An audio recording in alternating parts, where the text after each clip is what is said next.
All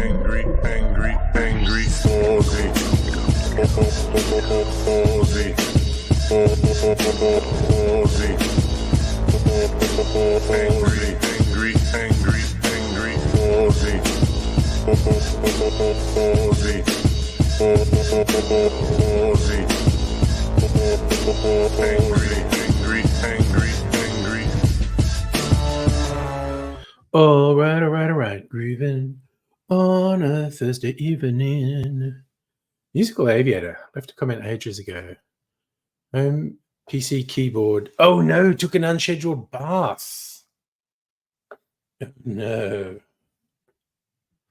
That's never good. Oh well. But for now, I'm going to set up to make a video because the usual quiet start, waiting for people to arrive.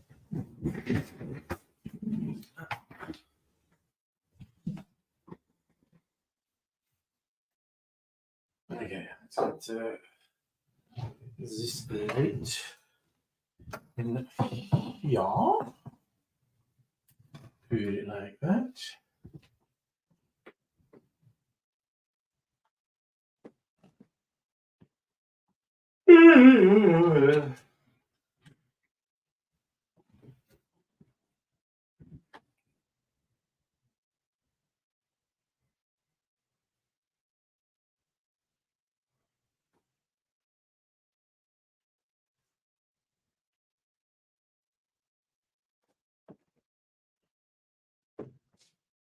Yep.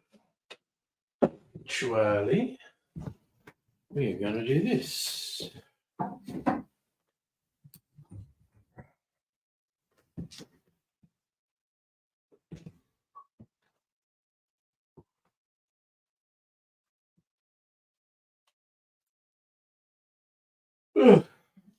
Looks a lordy.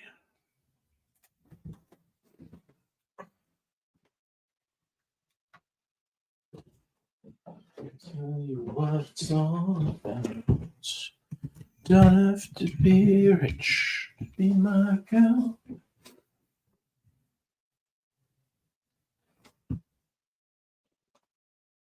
Don't have to be cool to rule my world. In no particular time, I'm more compatible with.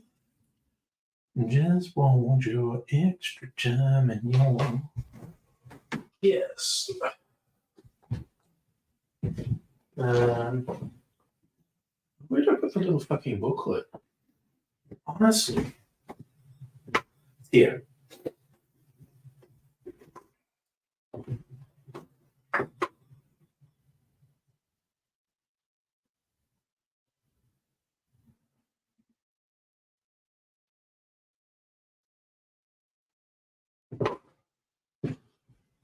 Now, okay. Nova.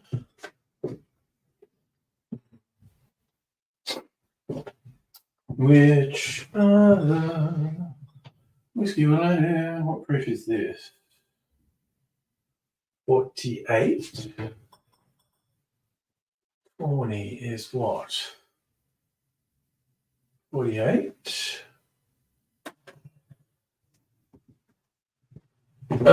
What is? Where is?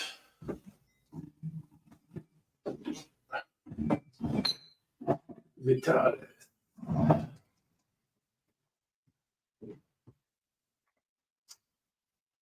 $52. There we go.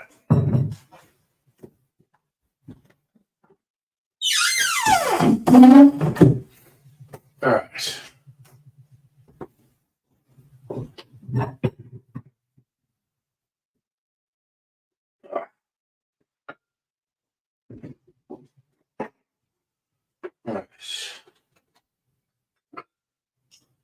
Tasting glasses.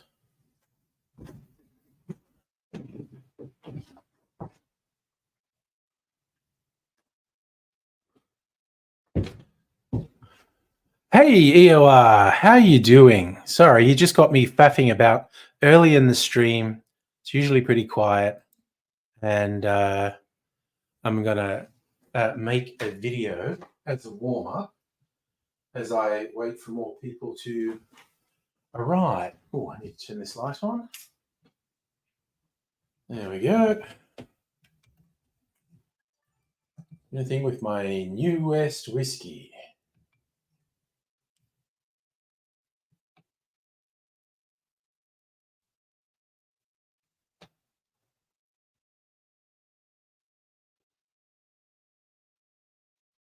Anyway, that's enough. Okay.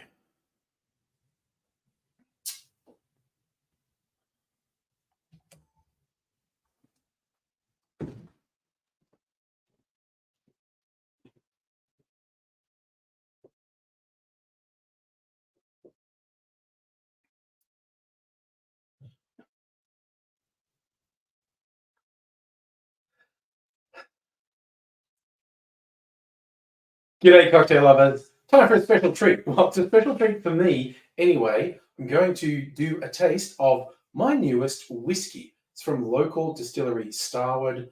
They are just making huge inroads around the world in world whiskey competitions. They keep winning awards. In fact, they get to call themselves the most awarded whiskey in Australia, if not the world, for the amount of awards they win. And that's usually for their regular line. This is very much a one-off. It's called Bourbon Cask #2, because it's the second time they've released a single malt that was aged in ex-bourbon casks. And as I understand it, this is like an alternate history for them. The vast majority of their whiskies are aged in ex-wine barrels or fortified wine barrels, and that gives them their sort of signature taste. But in the early days, apparently there was a toss-up, should they use ex-bourbon barrels or ex-wine barrels? And they have done a previous bourbon cask release. It's quite a few years ago. So this is where they might have been if they decided to have ex-bourbon barrels as the main casks they age in. But they've gone with wine by and large. But okay, I think this qualifies as what US bourbon hunters would call a unicorn. Not only is it a one-off release, you had to be on their mailing list for a chance to get it. You had to enter a ballot with arguably not everyone who wanted a bottle could get one. I got a ticket in the ballot, and so I got my bottle. And it sold out within a day. And if I understand rightly, they're never making this available in shops. It's like all gone now. So now I'm going to try and get the seal off.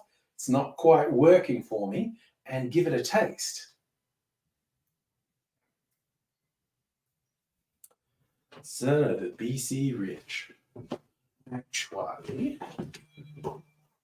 My fucking YouFoods message as per usual. We're doing so here. What would compel someone to start look into a tripod? But hey, you know what? That's okay. All right, have some sleep. Um,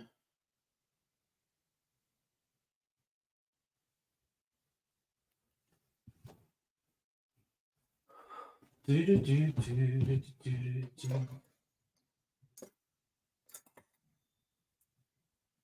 All right, got it.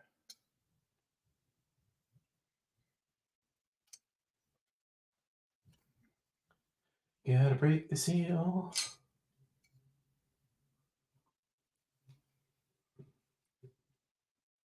Son of a bitch.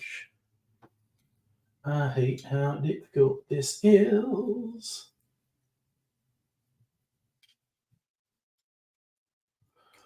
Oh, there we go. Yeah, broke it all the way around. Finally.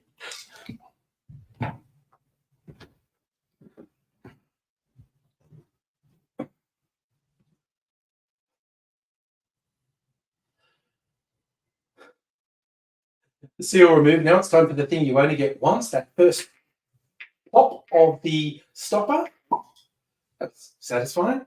And also the glug glug glug of the first pour. I'm going to do it right on my audio recorder to get some good ASMR.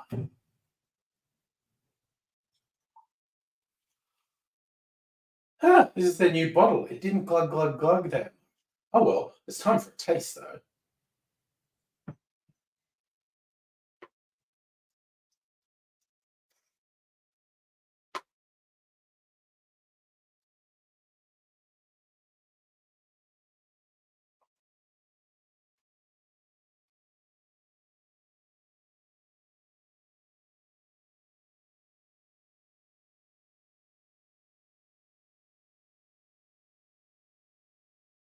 Some typical whiskey notes on the aroma, but very sweet to me. They say on the nose it's like charred pineapple.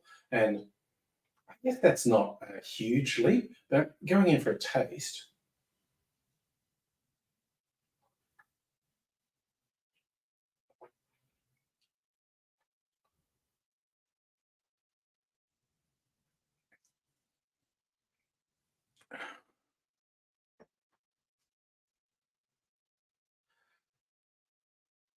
I think it might be the power of suggestion. They put this little pamphlet in with the bottle, and they're saying on the palate dried banana, honey, and lemon curd. Lemon curd's a very unusual note. They've put it in my head. I feel like I can actually taste that in there.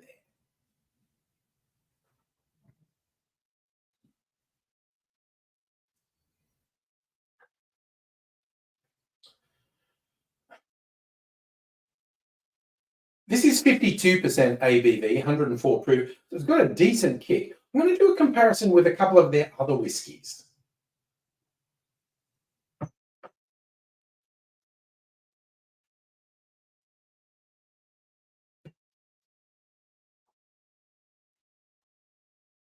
This is my favorite of their standard range, Nova. It's just a 40% ABV single malt.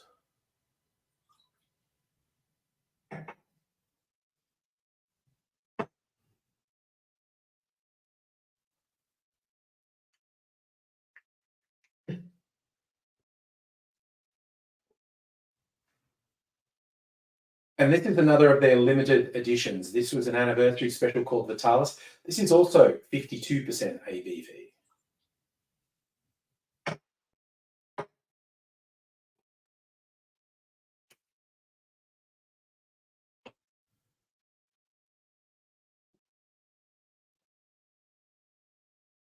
So once more with the bourbon cask.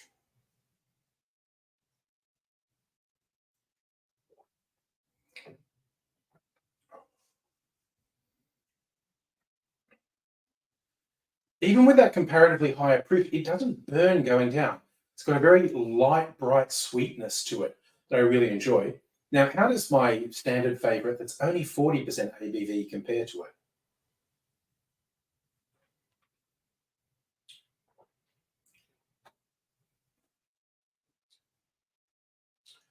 It's less complex and it definitely doesn't have that lemon curd and fruitiness that the bourbon barrel one has.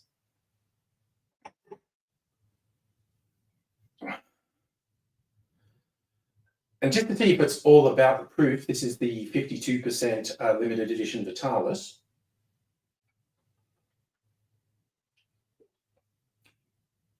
Ooh, that's a richer, darker flavor than the bourbon cask one. If the bourbon cask one is fruity and a very light honey, this is almost like burnt honey or even molasses, the sweetness in this one. So they're all really good and all really different. But speaking of the pamphlet that I mentioned, there are some recommended cocktails in here. One is, it's essentially an old fashioned, but they say to use a charred pineapple syrup. So I specifically made a charred pineapple syrup to go with this. It's pretty straightforward. You coat some pineapple in sugar, char it however you choose. I actually used a sandwich press, and then make a sugar syrup and add it to the sugar syrup and let it steep so the flavors permeate the sugar syrup.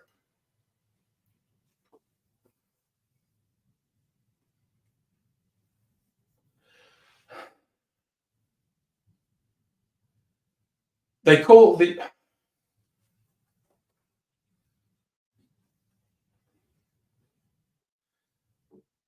they call this they call this old they call this old fashioned variation the tropicals too, playing up the tropical elements of the bourbon cask whiskey along with the charred pineapple sugar syrup. So here's how we make it.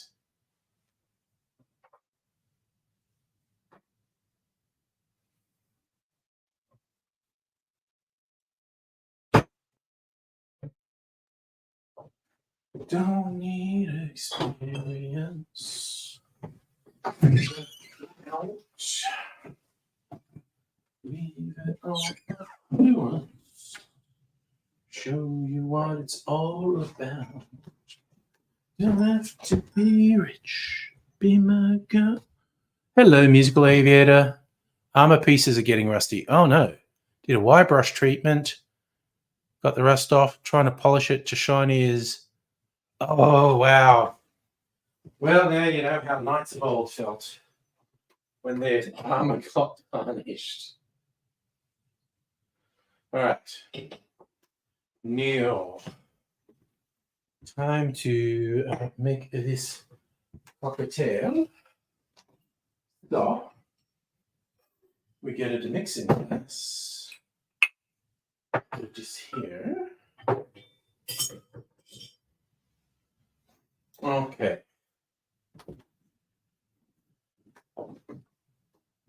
Aromatic bitter. Aromatic bitter.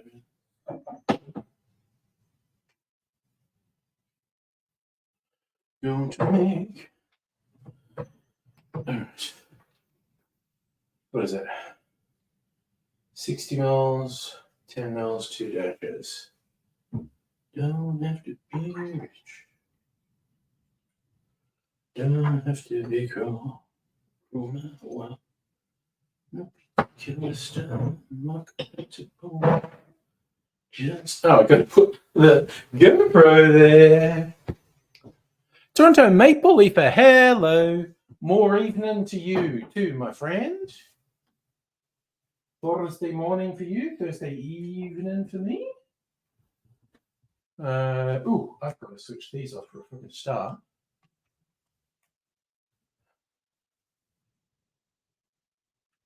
You catch me as I am making a video.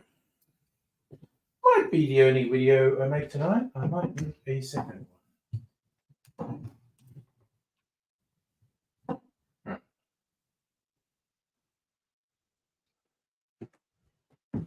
Let's get this sorted.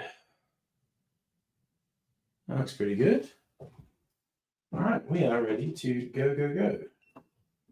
Oh, we are ready to go.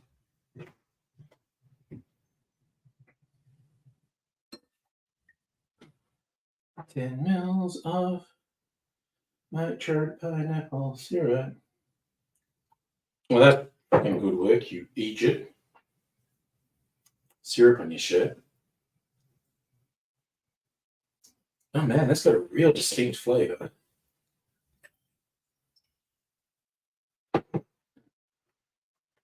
That's the ingredients. 6:18 a.m., 8:18 p.m. here. Haven't slept. Job searching. Oh, dude, that must be stressful. Job searching is stressful. It's keeping you up all night.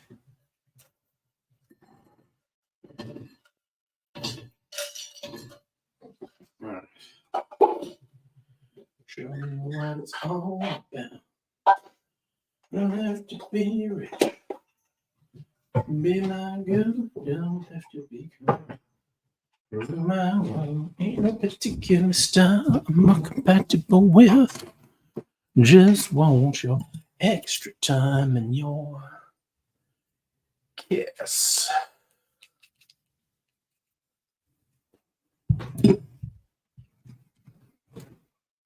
Bit orange peel.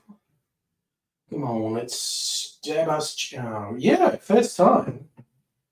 Signs and portents. Stabbing a cherry on first attempt is a sign of great good fortune. Let's make this.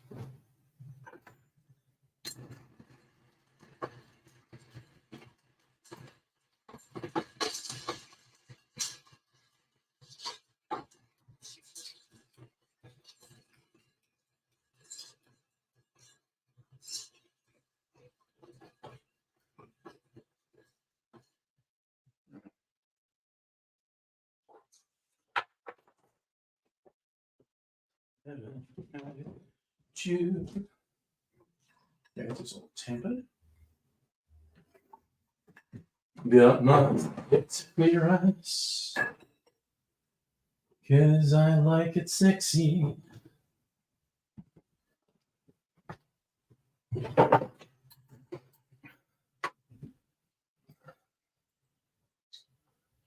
Son of the BC Red.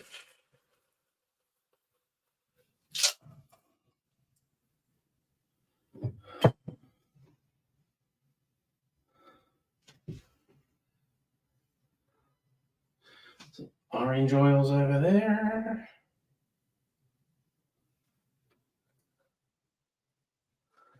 And the cherry.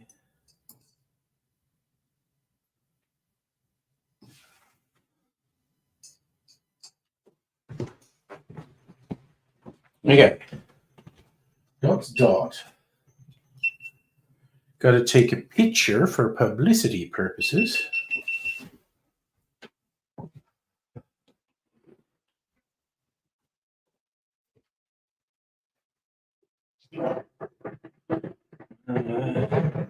My little angel, because you're my little angel, my little angel. I don't ever want to see you cry. Because you're my... Oh wait, what am I doing? I wanted to take a picture.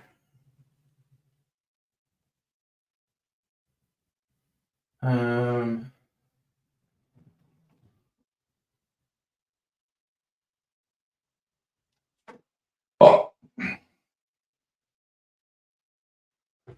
What to do now? I've got to do the rest of the talking.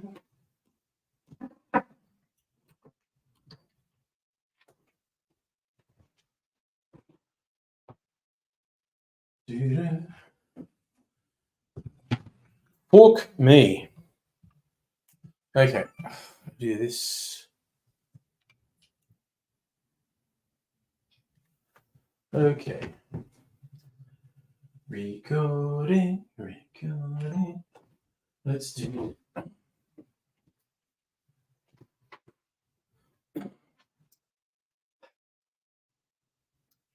In a mixing glass, put 60 mils or 2 ounces of the whiskey, and then 10 mils or 1/3 of an ounce of the charred pineapple sugar syrup, and finally 2 dashes of aromatic bitters.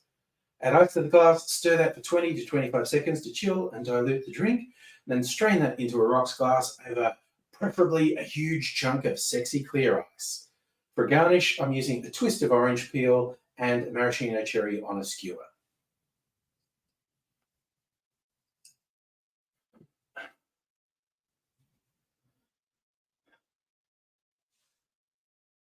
The recommended garnish was actually this slightly elaborate thing of freezing a disc of yogurt with some lemon zest on it. I did not do that, obviously, because it's pretty much an old-fashioned. I just went with my favorite old-fashioned garnishes, the orange peel and the cherry. But I have been so hanging out to try this, so let's taste it.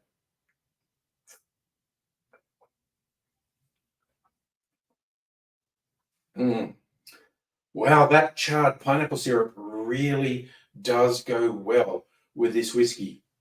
Like I said, it's an old fashioned. It's whiskey, sugar, and bitters. But oof, it's just its own flavors, and they really came up with a good idea to accentuate the flavors in this whiskey with the charred pineapple syrup. Really going to enjoy this. And I do like this particular whiskey maker is pitching itself like the not too traditional whiskey drinkers, although obviously, as I said, it wins awards around the world. So traditional whiskey drinkers really like Starward whiskies, but they're doing a lot of marketing, pitching at young people. They're kind of highlighting how the whiskies are mostly aged in red wine barrels, makes them bright and fruity, and they're going for this whole young vibe. So otherwise, I'm not the target demo for that sort of advertising. But I do love that even with a very special limited release whiskey, they promote cocktails to go with it, because I'm a cocktail guy. As much as I have quite a few whiskies, and there's actually more in the cupboard, I very rarely just sit around drinking whiskey straight. Usually I only do that to compare the flavors between whiskies when I'm deciding what to use in a cocktail. And then I'm going to go and drink it in a cocktail. Like this one, it's a real treat. And sadly, unless you drop by my place, you probably can't get to taste this. But, you know, wherever you are in the world, there's probably some independent or semi-independent distillers I think one of the big international distillers is a major stakeholder in Starwood these days. But there'll be local distillers who are probably doing incredibly interesting things, and you should check it out and support them because, well, one for the little guy basically, but also it's how you find really interesting stuff. I certainly don't regret buying heavily into Australian distillers for all my spirits and for cocktail making, and I think you'll like it too if you find someone local. I had a mouthful of spit. That was really awkward.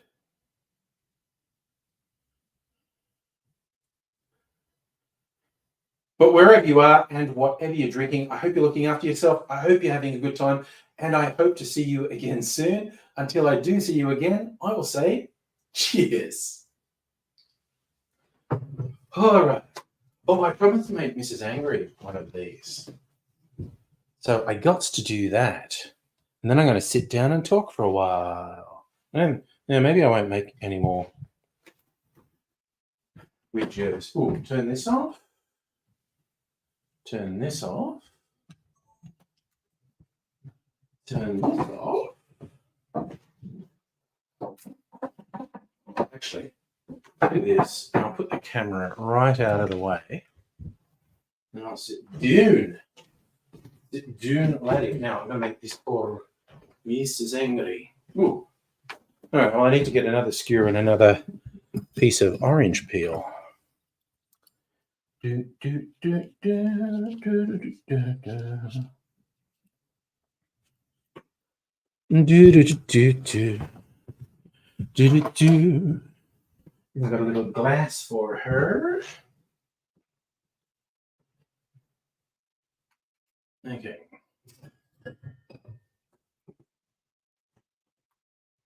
Actually, I'll just make it in the glass. It's as easy as anything. Do, do, do, do, do, do, do, do. Do, do, do, do, do. Do, do, do, do, do, do, do, do, do. And I don't know. That syrup is tasty.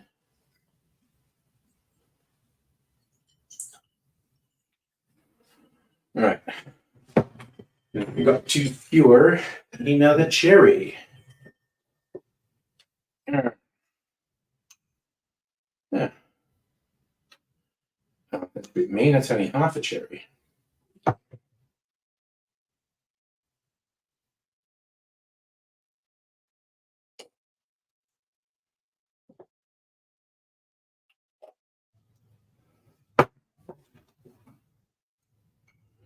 Because you and me, an angel.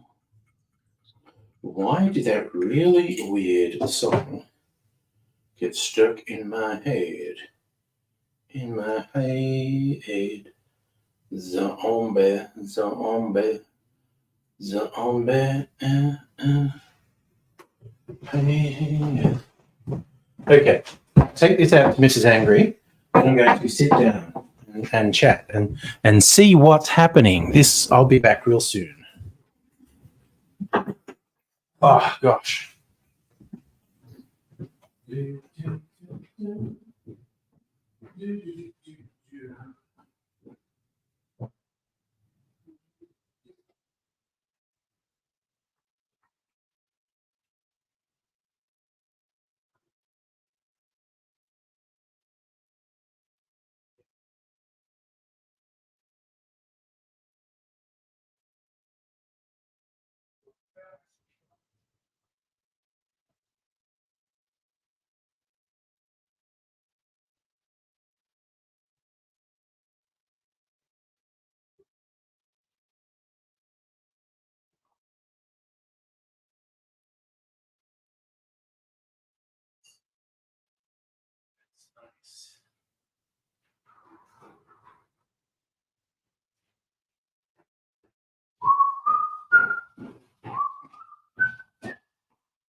Okay.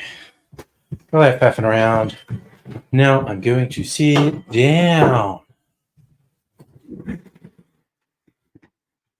Sit down, get around. Oof, here we go. So, are we talking about job stress? Job market's atrocious. Looking for full time. Going back to college. Yeah, it's stressful, definitely. One of the orchestras you're involved with has a paid administrator job. Oh, 10 hours a week, part time? That could suit you. Here, Justin, ask the Department of Home Affairs to give you the records of you entering and exiting Australia. All right. Dealing with Home Affairs, that's got to be a hoot. Anyway, old fashioned with my new whiskey.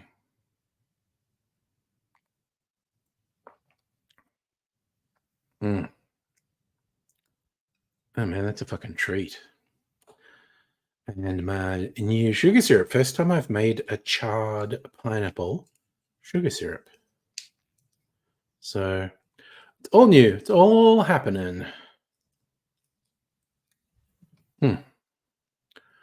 God, I might even make a second one of these. This is fucking yummy.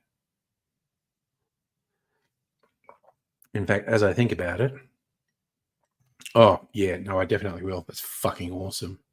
Ooh, I might put a dash of orange bitters in the next one. One aromatic,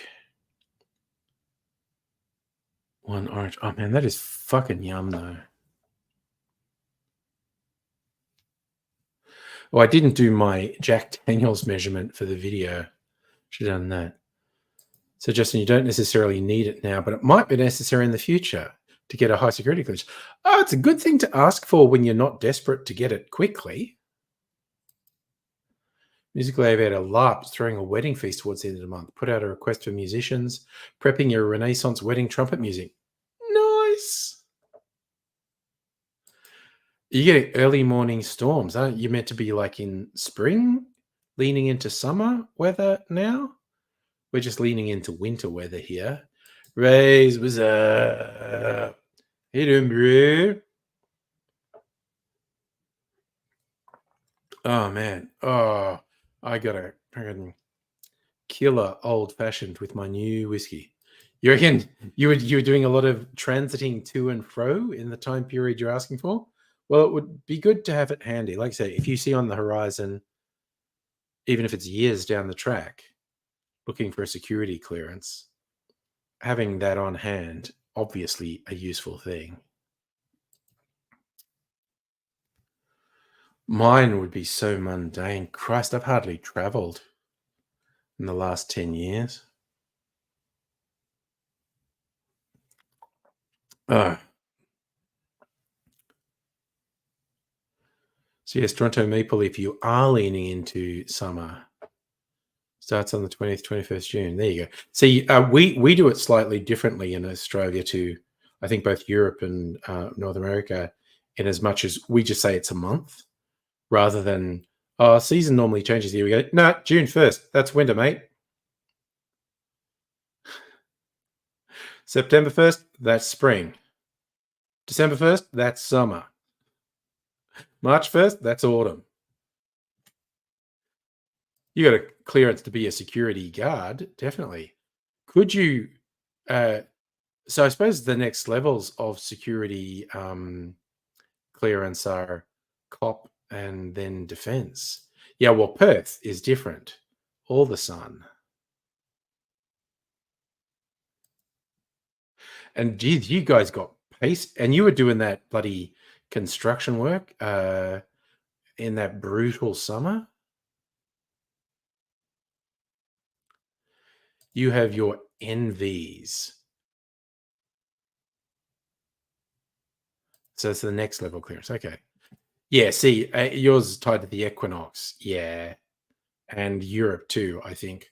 We just went, nah, mate, that's complicated. I'm just going to say June. All right, June 1st is winter.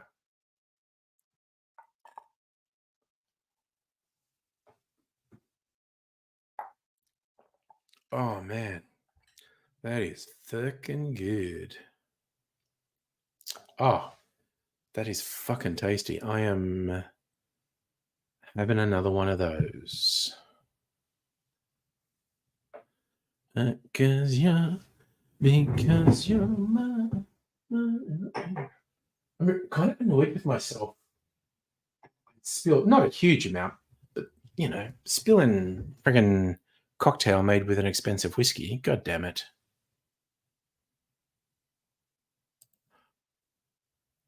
Oh, sorry. So, Justin, are you saying if you're going for positive vetting, what information you can't share the information that you're going for positive vetting?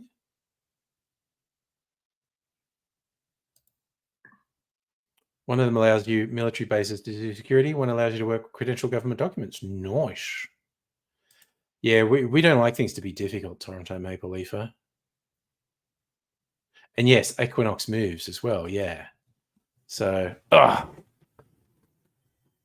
okay, I'm just going to go over here and pour some more of this shit because this shit is the good shit. Okay, stop rattling, for God's sake. Okay, just made a teeny amount of this sugar syrup. Be enough. Fucking yum, motherfucker. Put that down there. Some of my Clancy new whiskey, which doesn't do glug glug for some reason. Be a wide neck bottle.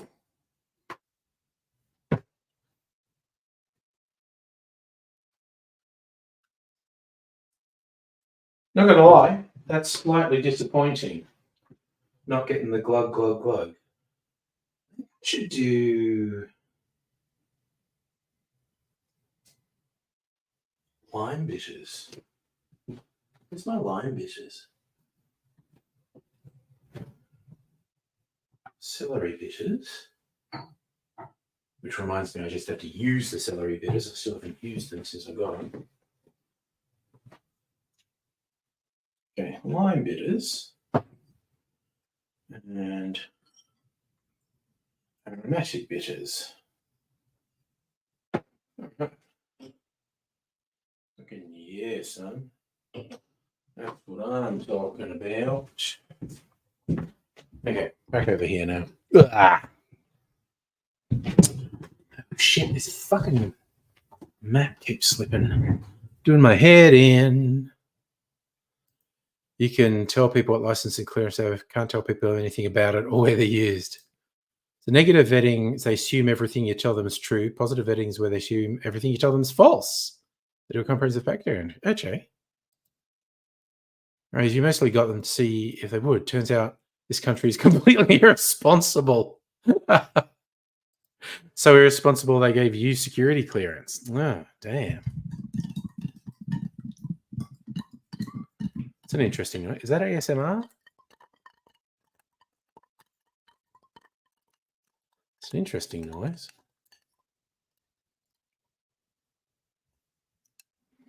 All right.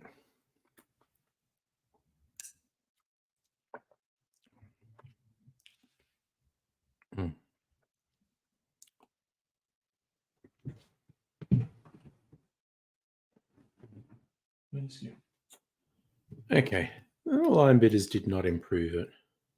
Live and learn. That's okay. I don't mind. Took months to get clearance. It was an extremely intrusive background check. Yeah, I got a basic background check and security clearance for ADF. I don't know, 10 years ago. It was a fucking pain in the ass. And then the agency was saying like, oh, you can go the whole way and get this really next level thing. And they're talking about going through a vetting process that would take probably at least 6 months. And I was just like, no, fuck off. I don't want it.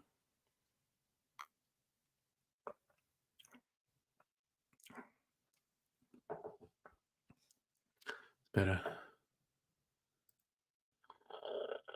Positive vetting, they literally spy and tap your phone, send a private investigator to follow you around. Man, then they're going to find out all the porn I'm watching. Oh well.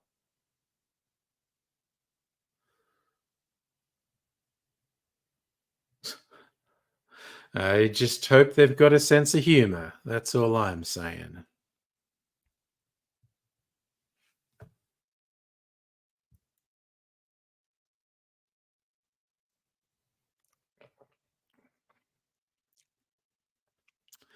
Man, that one little extra dash of aromatic bitters completely changed it. Bitters is wild, yo. Do they really ask what sort of porn you want? And I mean, of course they have. Anyone involved in security or surveillance, particularly cybersecurity, has seen the most out there shit you can imagine.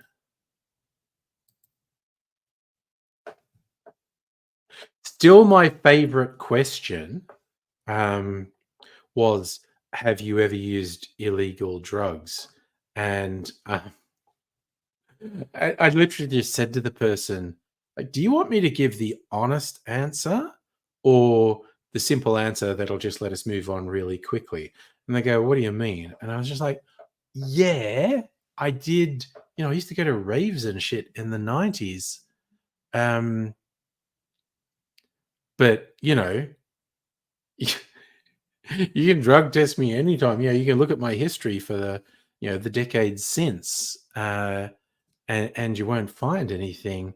So, I could say, no, I've never done drugs, and you wouldn't know any better, but, you'd either think I'm a complete dork or a liar. So, but if I say, yes, I've done drugs, now you have to ask other questions. Show you, yeah, oh, have you done something to remove yourself? Yeah, I fucking grew up. Right. Security clearance is not James Bond. Yeah. Yeah. Um, yeah. And I obviously, working for ADF, wasn't doing um, any intel, but it was literally just, well, because if you're working for ADF, we want to know about you.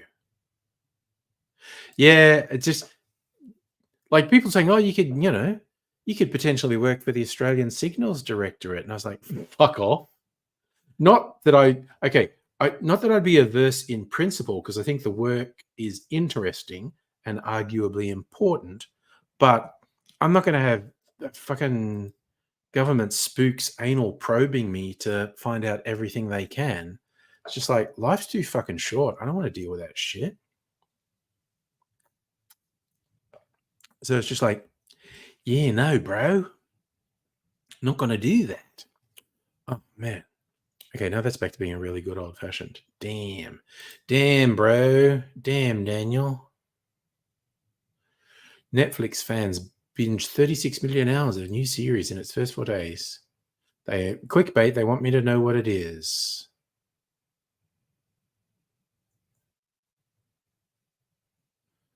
Netflix top 10 shows. Oh, people are fucking obsessed with Baby Reindeer, aren't they? Still haven't watched it. Queen Charlotte, Bridgerton story. Tires, a new sitcom. Okay.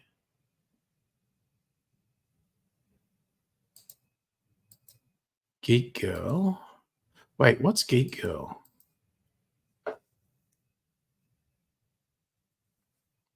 Neurodivergent teenager approached, scouted by a top model agency. World's turned upside down. Based on Holly Smale's 2013 novel of the same name. There you go. Okay, Bridgerton Series 1 is their sixth most watched. Bridgerton Series 2 is their fifth most watched. Jurassic World Chaos Theory. Okay, that looks like absolute shit. And it's one of their most watched things, apparently. Eric. Okay, that's a new one. A new movie with Benedict Cumberbatch. Okay, so that's getting hyped. I might watch that. Oh, the TikTok cult doco. People are apparently super into that. I don't know. I might watch it one day. And Bridgerton Series 3 is their current most watched. I'm a Bridgerton fan, I have to admit. Justin, you reckon there's plenty of times people answer no to a question and find out it's incorrect? Person wasn't lying, they just didn't. Oh, I bet, because they ask you some weird fucking questions. Whereas you got systems to find that out. When you go to the police, you get 500 questions. Works out if you're lying or forgetful or all your traits. Well, Rays, I'll file that under yes and no, because all that profiling stuff is about as good as a coin toss half the time. It's like cops who say they always know when someone's lying. No, they fucking don't. Um,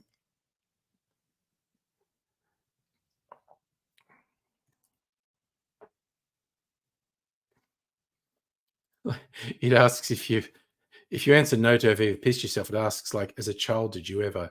And it's like, what do you mean? Like when I was wearing a nappy? That's what they're for.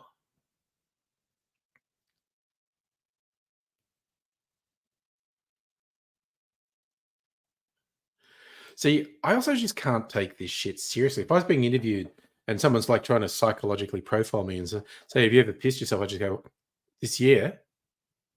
No, maybe. You know, it's on a 3-day bender. Anything could have happened. I don't remember.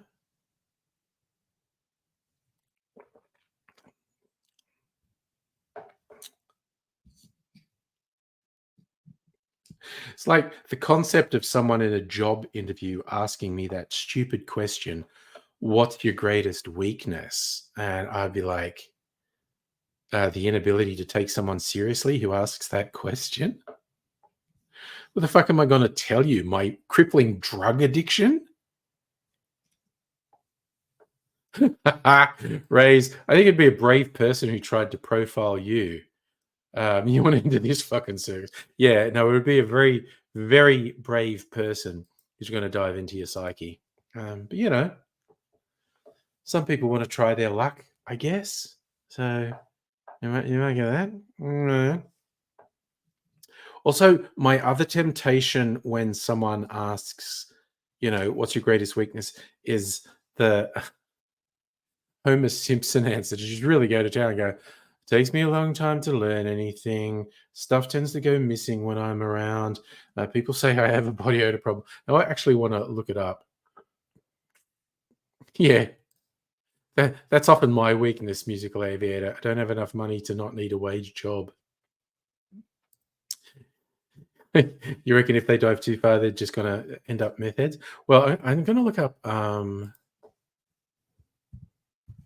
Homer Simpson job interview weakness.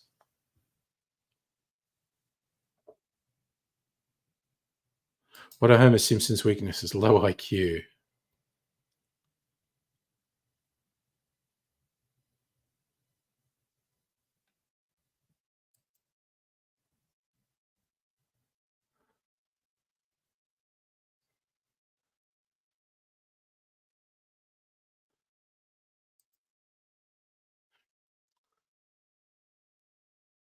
I want the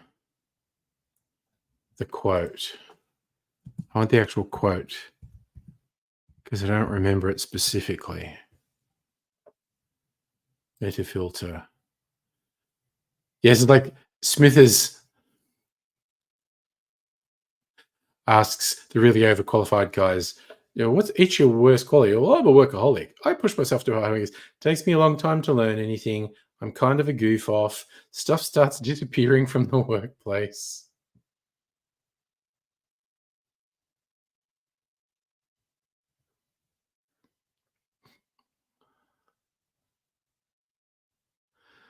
Oh dear. It's such a dumb question. Hey, you are. You're back. Hello. I shared something from another account. I mean, I do that. I genuinely do that. Make mistakes. Hey, Pat, how are you, by the way? Got to go to work. Alrighty. You're having a weekend off. I'm potentially doing a road trip next weekend. Oh, you have a different Simpsons clip about work. Well, he certainly had a few. It's like it was a very early one. The episode's called I Married Marge or something. Well, that is kind of the downside of you celebrating too early days off, the tendency for them to call you in. So, Pat, you're out there being good. Have you seen any movies this week or last week you haven't told us about? Always interested to find out what you've been watching, get your take on them. If we're adding them to the best movie list or if they're failing. Other one that was like that one. That's Homer teaching Bart the most important thing he'll ever learn about work.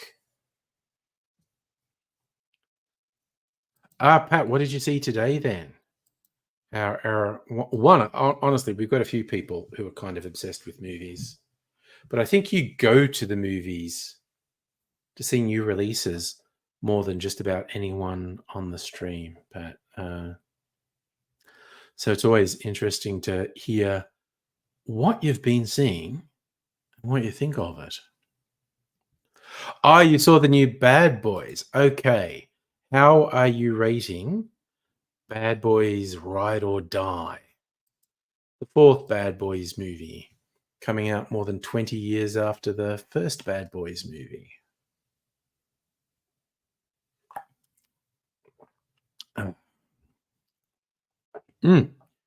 Fucking yum, dude. That is nice.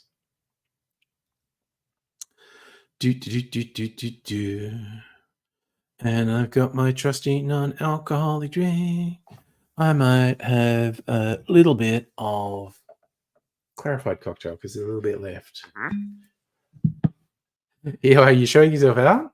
I forget what time zone you're in, actually. You like one of those people who's up really early watching, or you're in a similar time zone to me? Ugh. 20 out of 20 for Bad Boys Ride or Die. Right, he said, Bad Boys, jump back to your phone. Sneaky kid, putting in work for uniform, did this respond? Yeah, well, Pat's given reviews, and I think he's rating it 20 out of 20. So, in Pat's book, Will Smith, Martin Lawrence, hitting the gold. So, am I understanding that correctly, Pat? This is on the best movie list? Because you've never said 20 out of 20 before. So, I just want to be absolutely sure of what the rating means. But we'll see.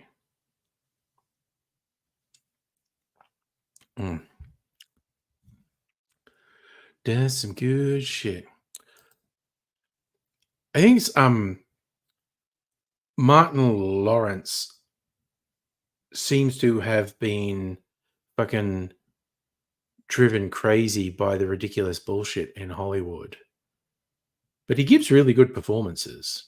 It is on the best movie list. Okay. Nice. Toronto Maple Leafer. Speaking of heading out as well. Going to get some sleep before run some meetings. Okay. Look after yourself, man. Thank you so much for dropping in what I know is a somewhat inconvenient time for you. But that's okay. Actually, speaking about movies, when does the new Deadpool movie come out?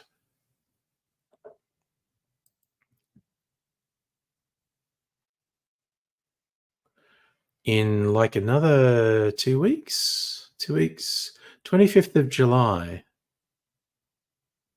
It's 2.5 weeks. What date is the 20th? Oh, no, wait, 25th of July. Okay, that's still a ways. Okay, I'll have to ask Mrs. Angry if she has any interest in using a date night to see Deadpool and Wolverine, because I'm kind of interested in seeing it, quite honestly. Yep, you are actually right, Toronto Maple Leafer. Same sort of date. So, I actually can't think of any other movies I want to see in the cinema this year. I've already seen Dune Part 2 and Furiosa with Mrs. Angry. I did go and see Civil War on my own in IMAX. So I need to ask Mrs. Angry if she's at all keen, and saying, Pat, you got that one lined up? Going to see Deadpool vs Wolverine? I have to admit, I like Deadpool movies, and just the running jokes with Ryan Reynolds and Hugh Jackman, and we finally get this payoff. I'm like hanging out for it. Oh. So we'll see. We will see what happens in that. So, I mean, the trailer looks entertaining. It's not like, I am expecting legendary cinematic masterpiece from a Deadpool movie. I'm just expecting some silly entertainment. And they have, up to this point, delivered on that silly entertainment. So, I'm hoping this is also that. And we get all the sort of little in-jokes about Hugh Jackman and Ryan Reynolds. And maybe Ryan Reynolds will do yet another aviation gin product placement, because it never stops cracking me up how often he manages to get aviation gin product placement into a movie.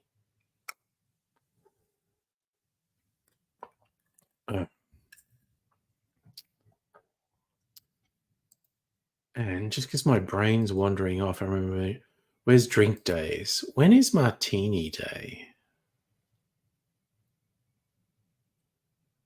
June 19. Okay, I got this celery bitters.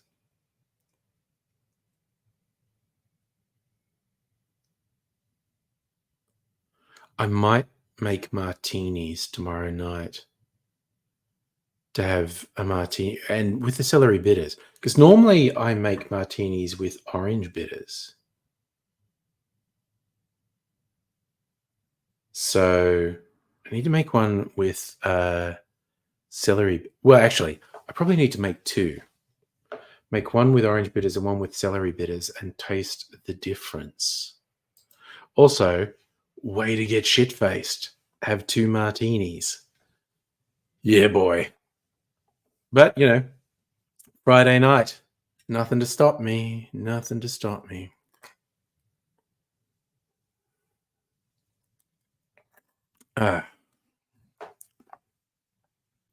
All right, all right, all right. Oof. Don't want to get too smashed tonight. Do actually have a couple of meetings and small ones, and I don't even know what they're about, and just rude fuckers who, up until like lunchtime today, I had no meetings at work tomorrow, and then suddenly people pop up and go, I want you to be in this meeting. I was like, okay, fucking fine. Ruin my meeting free Friday, why don't you, motherfucker? They're not bad people. That's why I agreed to the meetings. I'm just being melodramatic for the sake of it. Ooh, ee, ooh,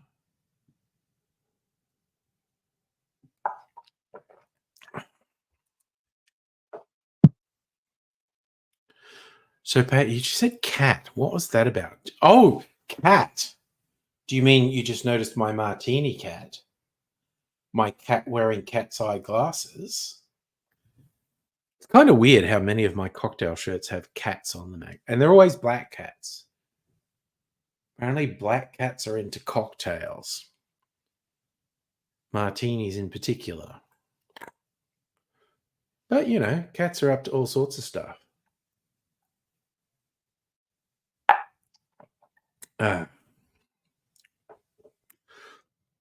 I think a lot of them are inspired by that early 20th century. Is it Toulouse-Lautrec? La Cat Noire? I'm going to look it up. You recognize it when you see it. It's La Cat Noire. Ooh, Melbourne's top boudoir photographer. Saucy. Images. Boudoir photography. Oh, God. It's all very tasteful. I probably prefer hardcore porn to tasteful semi. There it is.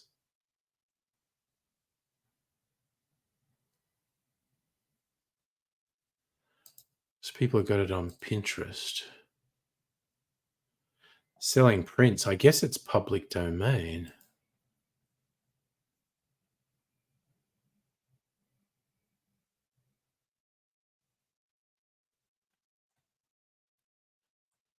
Anyway, what do you go? Large images. Maybe if I say I want large images, all the boudoir photography will disappear. Nope, still all the boudoir photography.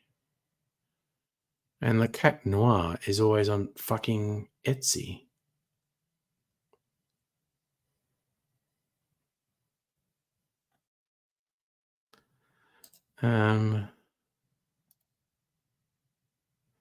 Is it open image in new tab?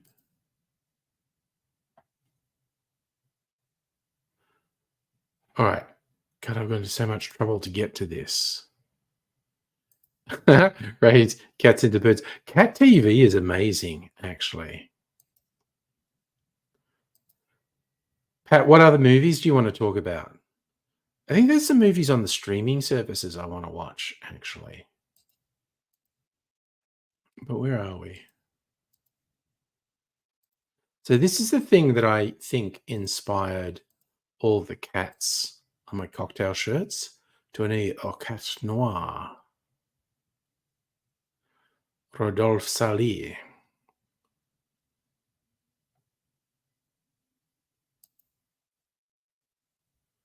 Actually, what am I doing here? Close a couple of things. Oh, fuck. Okay. Fucking Google started fucking adding autocomplete shit. And fucking Boudoir got on it, you fuck. Jesus fucking Christ. Okay.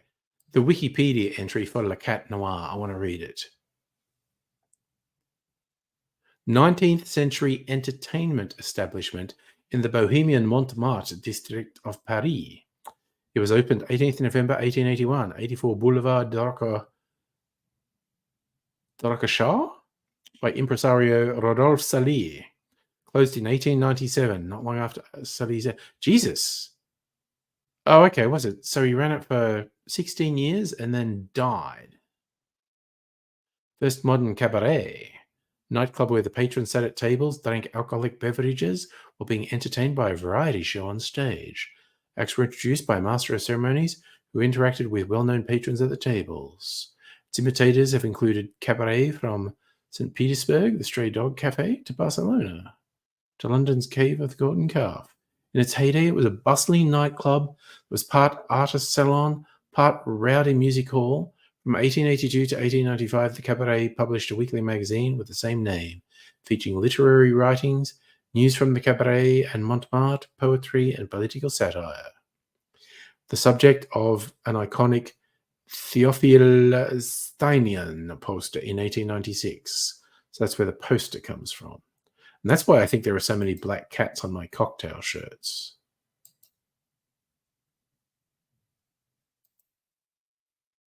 Hey, Okay, Shadow Foxy. Hello, and I always throw out when people join me on Discord. Sorry, Discord, Twitch. I use a service called StreamYard to multi-stream. Most people watch me on YouTube. Some people watch me on Twitch. Occasionally, even some people watch me on Facebook. But why am I angry? Gestures vaguely at everything. Now, I started a YouTube channel like 18 years ago called Angry Aussie. And I used to do comedic ranting and shouting and about the news of the day. And, you know, I'm kind of old now. And also COVID sort of took the wind out of my sails, so I just like to chill out on live streams and hang out with people these days. Why am I angry? Everything. Oh, Raise, you're recommending Pat checks out Bird Box. And there's a Spanish movie that's like a prequel to Bird Box. Explains how it all happened, I think. Raise, you got to bounce. And I hope work is acceptable. You're training someone tonight. God damn. All right. Well, I hope it all goes acceptably for you, man. And take care. Yeah. Yeah, basically went from being an angry asshole to just making cocktails. And I have a much newer and smaller YouTube channel called Angry Cocktails, where I make cocktails. And frequently on these live streams, I actually record videos to edit later to go on the cocktail channel. But that's what it's all about. Yeah, now I'm like peaceful. Well, it's actually pretty easy to get me worked up. I have to admit, it is pretty easy to get me worked up. But I started just doing chill out live streams during COVID, like back in 2020, because shit was so fucked up and we were all so stressed. I just thought we needed some quiet hangout time. I like, is that a Doge? It looks like a cuddly emoji anyway. That we should just chill out and have something cuddly. So thank you for that, Shadow Foxy. I appreciate it. Appreciate you joining. Yeah, it's a dog. That's what I thought. It's a dog. Okay. I am old and my eyesight's not great. So often when people put emojis in, I'm going, no fucking idea what that is. But I thought that was the dog, that Japanese dog breed that became meme famous and known as Doge. See, I might be old, but I'm down with the kids. I know memes. No, I don't. I'm old and I don't know anything. Advice for life. Okay. I am going to take your request seriously, my new friend. Advice for life. Okay. I'll tell you first, my biggest... I am a happy, well-adjusted... Believe it or not, I'm a happy, well-adjusted person. In a happy monogamous relationship coming up on, it'll be 20 years next year, to offspring from a previous relationship, didn't sort of stick with their mum. But I am a happy, well-adjusted person. So my biggest regret is, and this is really simple, not traveling when I was young. I think when you're young, when you have an impulse, just do shit. I have no idea what your age is, Shadow Foxy, but my big thing is, particularly when you're young and you want to do stuff, just do it. You've got so much room for error when you're younger. Do it. Travel in particular. I think travel is a big thing. But generally, advice for life, as difficult as it is to remember, everyone you encounter is an individual. They are a whole person. They have their own hopes, dreams, expectations, inner and outer life that you can never properly understand. And it is important to understand, no matter who they are, their life is as complex as yours. That doesn't mean they're a good person, but it means it's understandable that we all see the world through our own lens, but understand that every single person you pass by in life is also seeing the world through their own lens, and it's different to how you see things. And so cut people some slack unless they're complete dicks. I'm not into like giving fascists any slack, for instance, but recognize that everyone is an individual. They're leading their own lives. They have their own struggles. They have a very complex existence that you can't possibly understand. The fun flip side of that is people can't understand you. You can't control how people see you. You can actually never really understand how other people see you. So just try to lead your best life. We're not here forever. Some of us are here for a longer time than others. None of us know how long we're here. My philosophy is do everything you can to make life and the world better for other people, for yourself as well, but for other people, because I think that's important.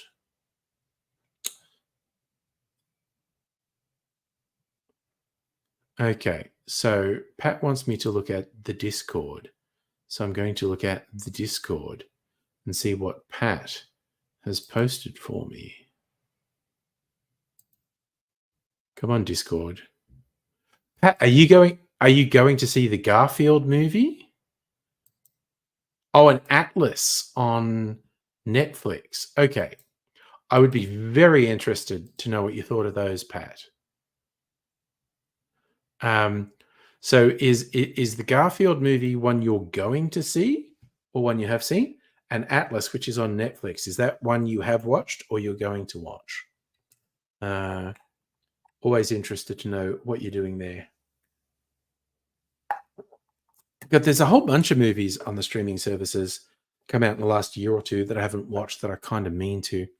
I started watching the was it the First Exorcist or something? First Exorcism. It's meant to be a prequel to the classic 70s film The Exorcist. And I watched about the first half of it last weekend. I might get around to watching the second half. It's got some interesting things in it. In as much as like the Catholic Church is trying to scare people back to the faith, but so it's got some interesting concepts in it. But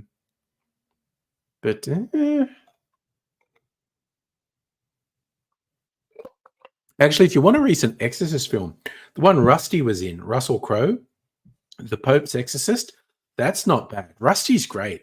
I think old Russell Crowe, and by old, I think he's my age. I need to look that up. Russell Crowe age. We're on the internet. We can look these things up. Russell Crowe. He's older than me. He's 60 now. Wow. Okay. Born in 64. So he was in a movie a year or two ago called The Pope's Exorcist, and he's made another one called The Exorcism, which is apparently not at all related to The Pope's Exorcist. But I like old Rusty. Like, he made a film 2020, Unhinged. If you've never watched it, that's a fucking hoot. Russell Crowe as a crazy road rage dude, honestly, awesome. Russell Crowe as just an unmitigated bad guy, a bad guy with no redeeming features at all. You kind of think, oh, maybe it's going to be a complex psychological thing where they expect. No, he's a prick. Yeah, and he's like a really obnoxious, homicidal prick. And to my mind, it's like Rusty's got no ego. He's just like, yeah, no, I'll play a character who just fucking sucks. So, Pat, have you already watched Atlas and you thought it was best movie, or you're planning to watch it and you think it might be best movie?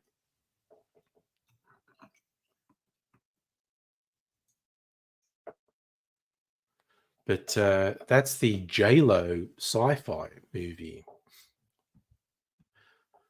that I know Strictly Sega didn't like. But, you know, we're all individuals. Art and entertainment is a subjective experience. And what one person thinks is the best thing ever, someone else might think is the worst thing ever. That's just the way it is. Our opinions and our experiences are subjective. And Yeah, Shadow Foxy, if you're still there, that's another bit of life advice. Our experiences are subjective, not absolute objective truths. A different person can experience the exact same thing that we experience and have a completely different reaction to it.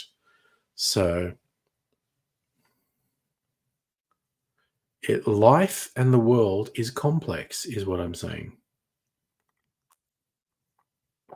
Now I'm drinking mineral water because I'm trying to be healthy.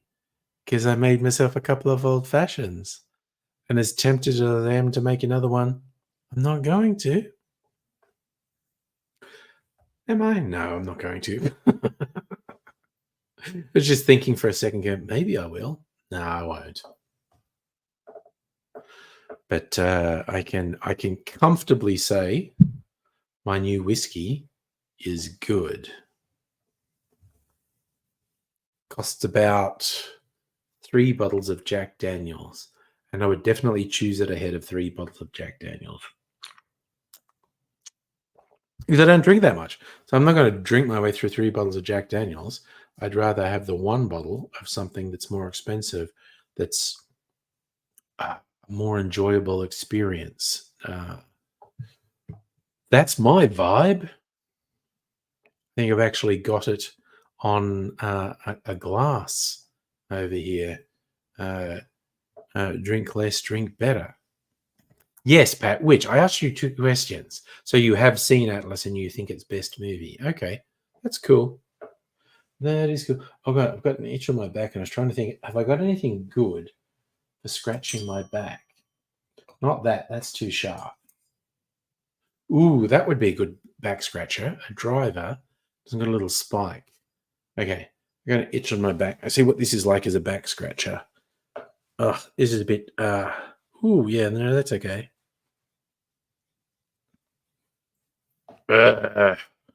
Ooh, yeah, that's okay. Yep, I couldn't reach that with my hand. That's the whole thing. Oh man, I was saying I'd send that to Strictly Sega at one point. Okay, if Strictly Sega is ever back on the stream and says that he does want me to send the golf club bar kit, nobody tell him I used one of the pieces to scratch my back, okay? Because that's gross. We don't want him to know I did that. So I'm swearing you all to secrecy. Don't tell Strictly Sega I used part of the golf club bar set to scratch my back.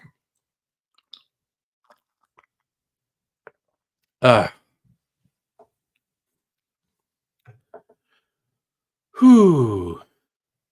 Now I'm going to have another go at this cricket fever game.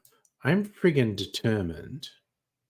And honestly, when I'm half cut is not the best time to do it. But I am friggin' determined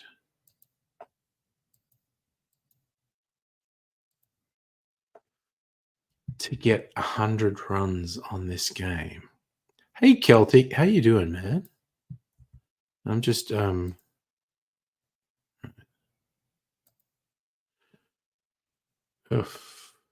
just a 2 run to start with. Okay. Oh man, this is, oh no, it's a 4. Split the fielders. Okay, that's okay. Ooh, and another 4. Okay. This is a relatively slow start. Okay, I have no idea if this is because I've been drinking or if it's just one of those things. Ah, that's what we want. Straight back over the bowler's head. Teach the fucker a lesson.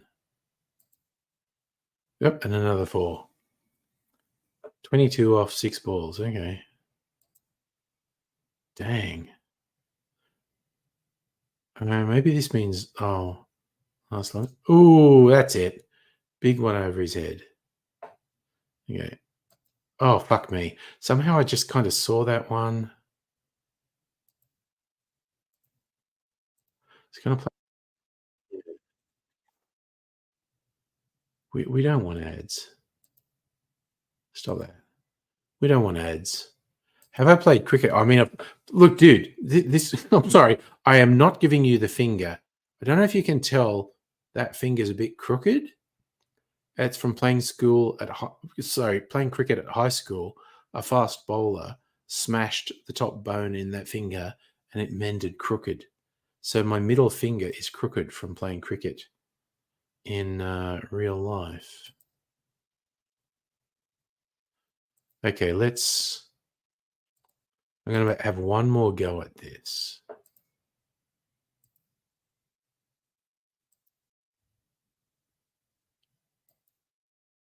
Okay, start with a 4 through the covers.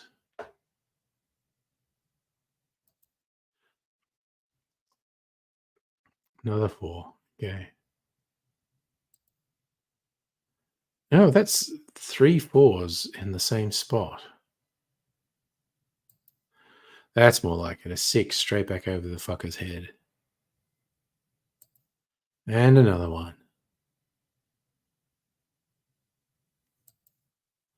Oof. No, first non-boundary. Okay. All right, so we're starting faster than the last time I did it. I normally get, or, if I'm going well, I get to the 70s. And then I'm suddenly out. Okay, 3 6s in a row. That's okay. Oh, there's a little onside drive for 4.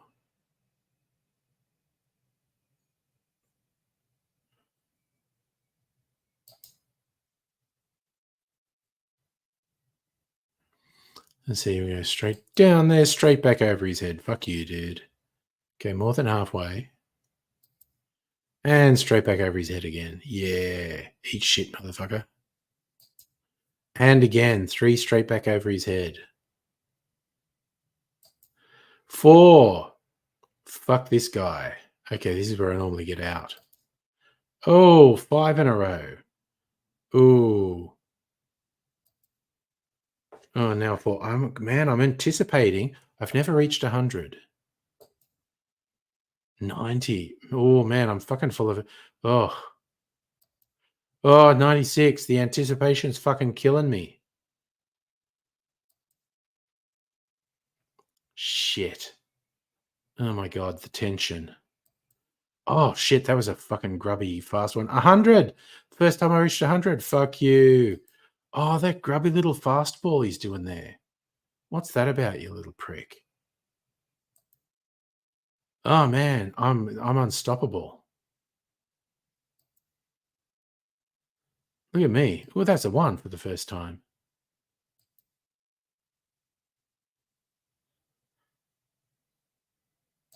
Fuck me, that was fast.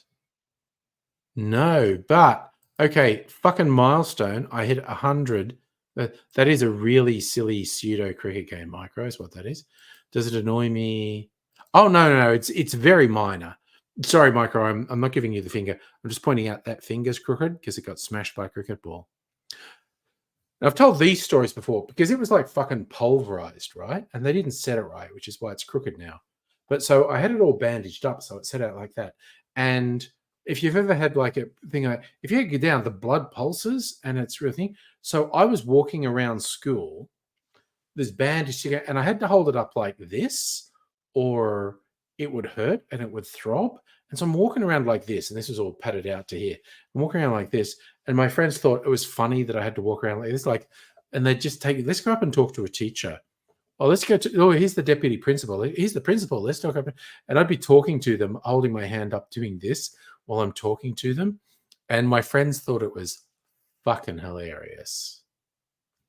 So, that was a whole thing. But what happened in high school?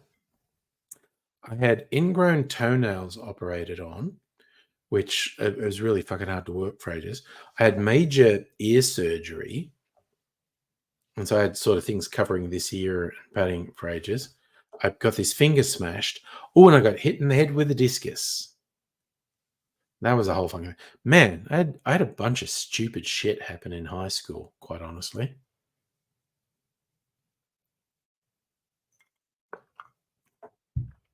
Damn ridiculous shit is what happened to me. I have no qualms about saying it was all stupid shit. Honestly. Oh, dude, I was about to say I got into heaps of fights in high school. I didn't get into heaps of fights. I did get into fights, though. A couple. Not many, but a couple. I kind of won most of them. I never got really fucked up in any fight. Got the occasional scratch, bruise, and scar from fights. But nothing too dramatic. But yeah. Holy, what the fuck, Micro? You got hit by a car on your bike. Your leg got slightly gashed up and bruised. Man, fuck that car driver, honestly.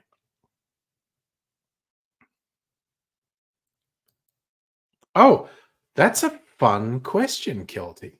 What would high school angry think of 2024 angry?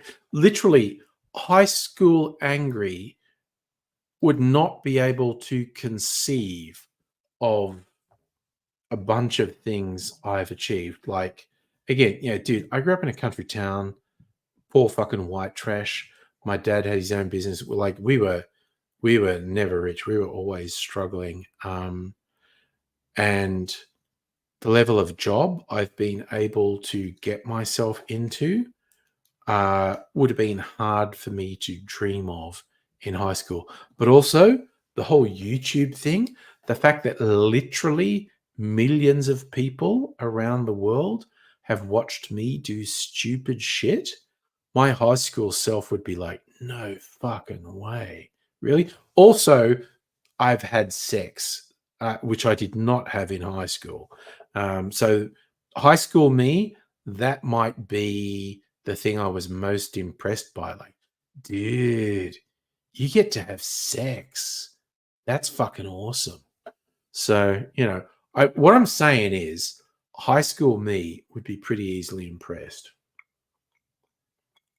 because high school me is in fucking dubbo.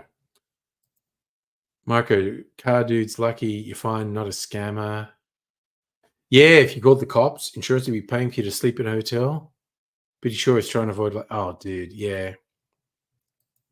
I say this, I don't really ride a bike these days. In the past, I have. Now I'm a car driver, but car drivers are fucking assholes to bike riders, quite honestly. I try very hard to not be that guy because so many car drivers are complete fucking assholes. So this dude pulled out without looking. Yeah, that sounds about right. It's not to say bike riders don't do dumb shit, because I do see bike riders do dumb shit all the time, but the onus is usually on car drivers to fucking pay attention and not do stupid shit.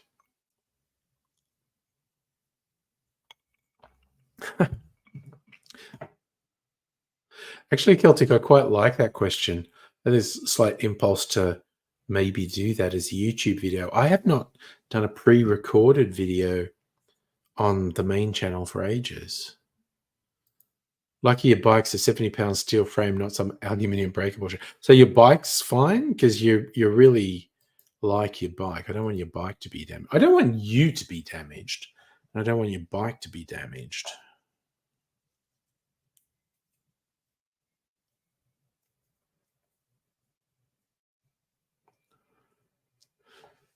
So from the sounds of it, you're not too bad and your bike's not too bad. So good. Those are good bits of news to get. So, because I'd be very upset. You just got your e-bike. And if you got fucking pancaked by some motherfucker who wasn't taking proper care and it fucked up your bike, I'd be really annoyed. I really would. I mean, not that means anything, not that they're going to do anything because I'm annoyed, but, just philosophically.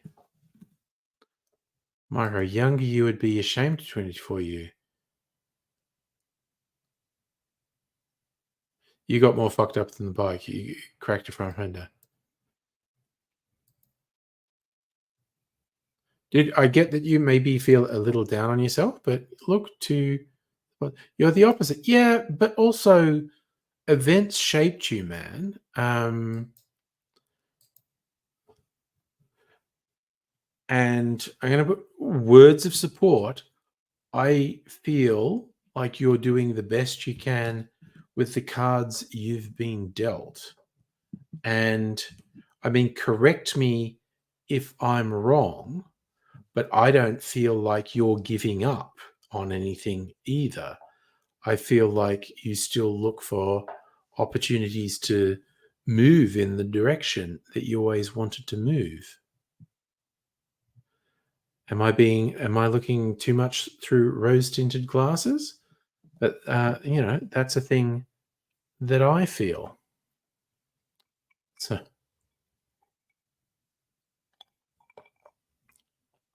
oh, oh. Also for Australians, this mineral water that I've decided I really like because it's only really lightly flavored and doesn't have a lot of sugar and actually makes a good mix. Half price in Woolies this week.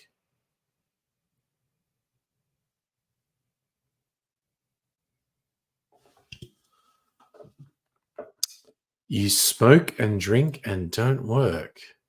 Thought you'd have a family. Yeah, but here's the big question. Are you giving up? And yes, hard times are hard. Um, and I've definitely been through some fucking soul crushing experiences in my life. I feel like I've come through this. That's actually an excellent point, Justin. Just because these things shaped you doesn't mean they should have happened to you. No, I'm not that fatalistic. But it is interesting. And the older you get, the more you will see this.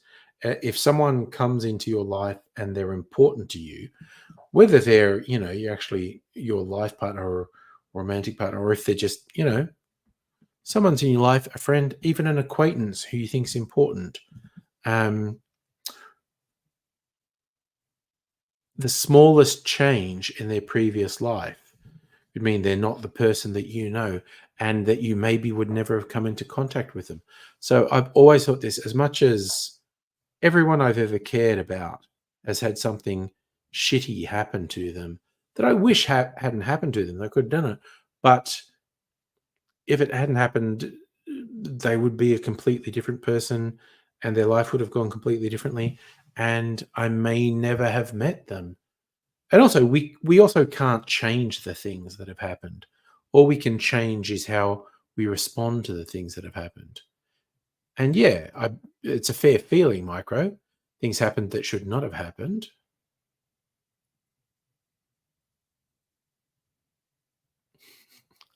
But on the plus side, you had a fart so big it made your mood a little better. See? That's what I like. A little bit of positivity. Not even joking. Farts can be a massive relief. The idea of holding it. I saw this thing recently because I'm always looking through news headlines, like Google News headlines, when I'm meant to be working. Also, because I work in cybersecurity, I need to keep up with stuff.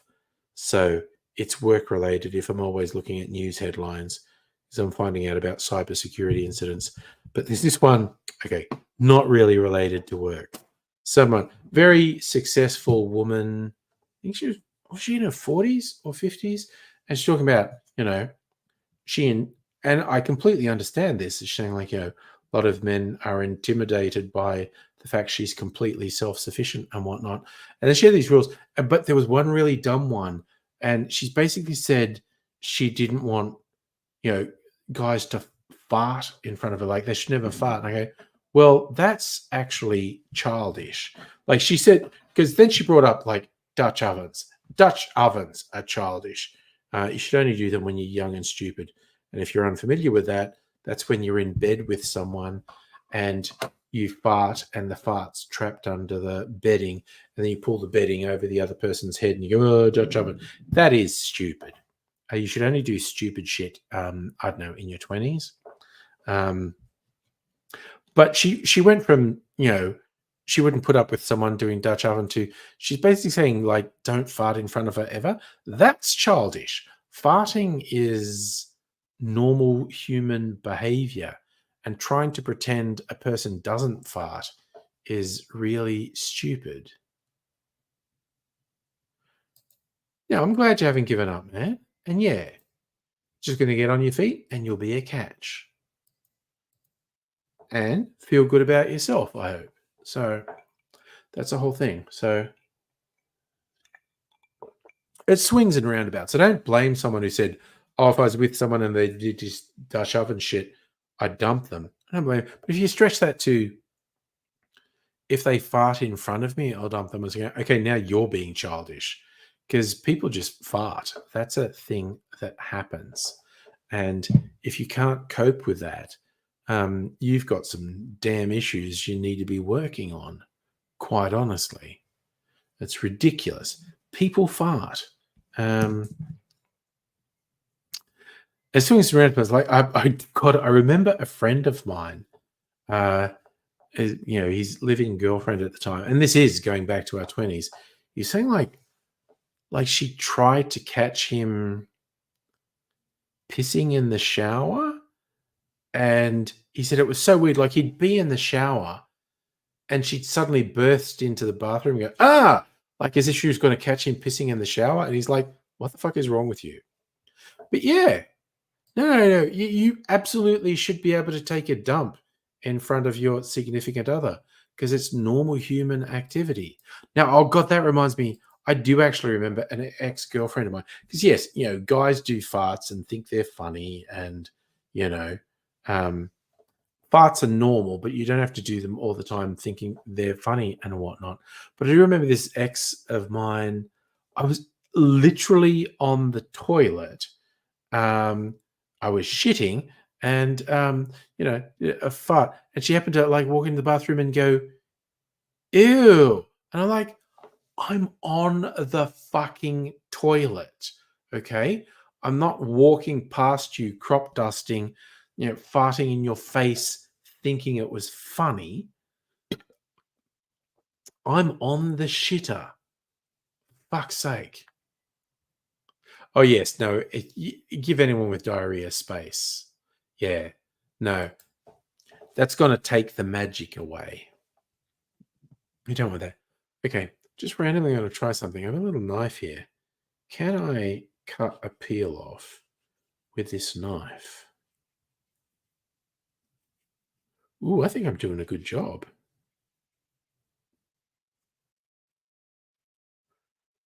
Oh man, maybe I should cut peels off with this knife. Okay, it's got a lot of pith on it. Taking the pith. I'm going to trim the pith off because the pith is bitter. And we don't want anything...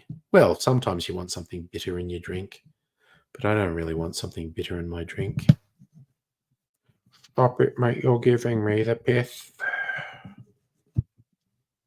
Random shit that pops into my head that almost no one's going to understand. But in my head, it makes sense. Who's gonna save me? All right, a little pile of pith. Oh, you thought this was actually... Oh, God, a Bluey cocktail shirt would be awesome. It's actually a cat, not a dog. But, that's good. I think I'd rock a cabana hat. I'm not sure what a cabana hat is. I have a couple of hats. I'll go and get one. I have this traditional Australian hat called an akubra. Well, the maker of the hat is a kubra. A kubra is not a style. A kubra is a maker. But if you want, I'll go and get my cool hat and put it on. A cabana hat. Google it. Okay, I'm going to Google it. Let's do it. Cabana hat. Oh, yeah, yeah, that's those straw hats.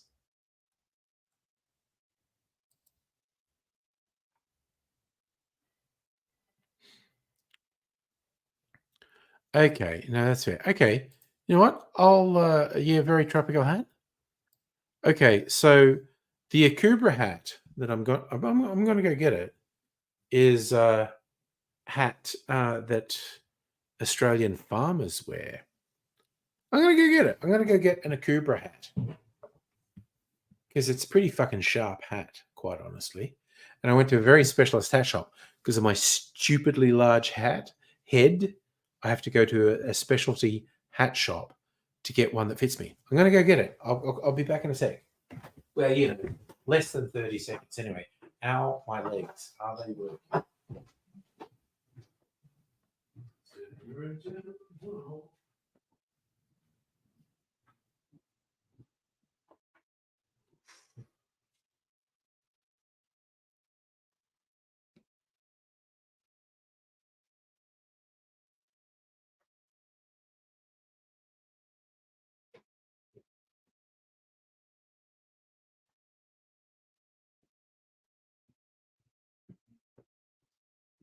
Okay, so this is an Akubra hat they call the Style Master. The ones the farmers wear a much wider brim than this. Oh, you missed Ray's, dude. He's off to work. You only just missed him. But this is the Akubra Style Master. Yeah. I do wear this to work occasionally. People at work like it. And what's real fun, because I have a stupidly large head, I get other people at work to put my hat on, and it tends to like fall down to about here on them. Looks like it's out of Red Dead. It's pretty fucking stylish, is what I'm saying. It's a good hat. I fucking love this hat.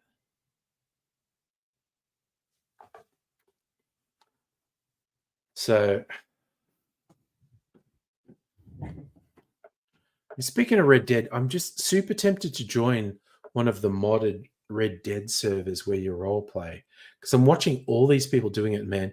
I'm thinking like, man, I'd fucking kill it on Red Dead role play.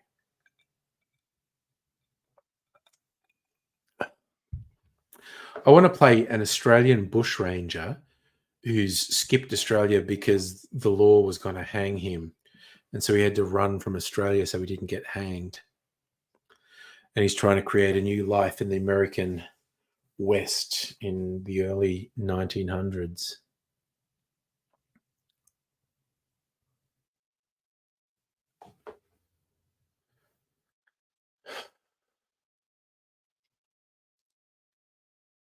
So I wonder, like, how everyone would react if I was doing streams where I was just playing Red Dead.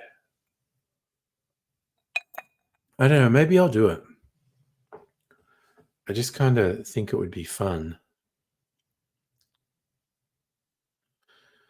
Just find a server and fucking chill out and role play. Yeah, basically Kangaroo Jack the game. I have a whole idea. It's like the most famous bush ranger in Australia was Ned Kelly, and he and all his gang were killed at Glenrowan. But I have this idea. One of them wasn't killed. He escaped, and no one realized he escaped. They assumed he was dead, and he was hiding out under a pseudonym for 20 years. And then someone worked out who he was. So he had to skip Australia or he'd be hanged. And he went to America to start a new life. Steve Hart. So he'd be Australian, but he's got a tiny bit of an Irish accent because of his mother, although he's born in Victoria and spent his time on the coalfields. So he sounds Australian, but he's got a tiny little bit of Irish in him. And he's in his 40s. And he's seen like the worst shit you can see. His whole family and everyone ever he cared about is being killed by the law. And he sees the law as corrupt. And he just wants to lead his life. But people won't let him. And whenever people try and catch him, people end up dead. He doesn't want to kill people, but people end up dead. It's just what happens. People don't let him lead his life. People get dead. It's not something he wants to happen, but it happens. So I've thought all this out, and I've never joined any of the servers, but I kind of want to. Where did everyone go? I know, dude, it just got quiet. And Safa actually pointed this out at one point that he realized Thursday nights are often very quiet. But that's okay. I'm just telling you now, I did stuff that I wanted to do tonight. And, I'm just going to chill not long before I'll go to bed. And like I said, maybe I'll look into what does it take to join one of these servers and role play. Maybe I'll become a live streamer. Maybe I'll even make money from it, be a live streamer. You make it on a few nights. But yeah, so I'm going to do tomorrow, like party night. Saturday night's date night, so I won't be streaming. Won't be streaming Sunday. Probably stream next Tuesday. Then after that, it's all up in the air because some weird things are happening. So you got this whole thing of I might not stream or I might stream, and it'll be the whole special guests and surprise locations. So either I won't stream at all the next weekend, or I will be streaming and it'll be special events. I won't actually know till the days. Like I can't actually predict. And this is going from Thursday. Normally, so this weekend is a date night, so I'm not streaming Saturday. Following weekend, not. So I'd normally stream on Saturday. So I might stream Thursday, Friday, Saturday. But I might not. But if I do stream, it'll be interesting and different. Your bike lock's coming today. Yeah.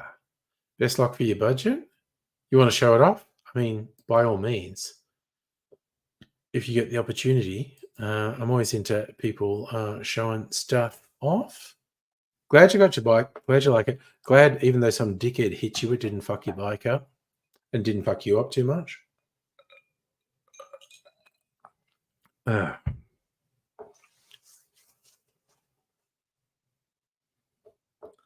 It's a whole thing. So I don't know if I'm being suitably mysterious about next weekend, or not. So either I will stream and I'll be explaining it to people on the night, or I won't stream and I'll explain it afterwards, like say the following Tuesday. But, c'est la vie. It is what it is. Man's got to do what a man's got to do. I love that saying because it's just absolutely meaningless.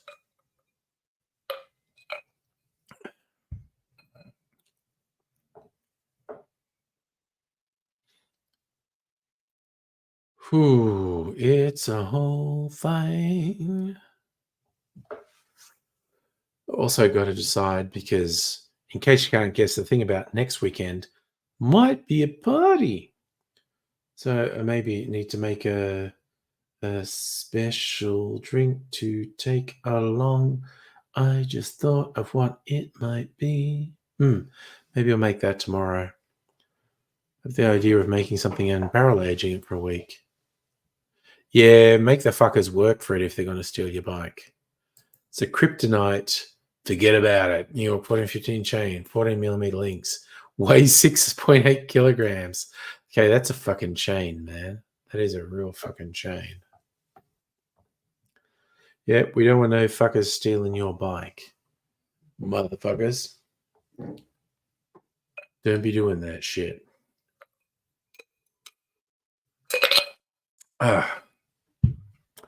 All right.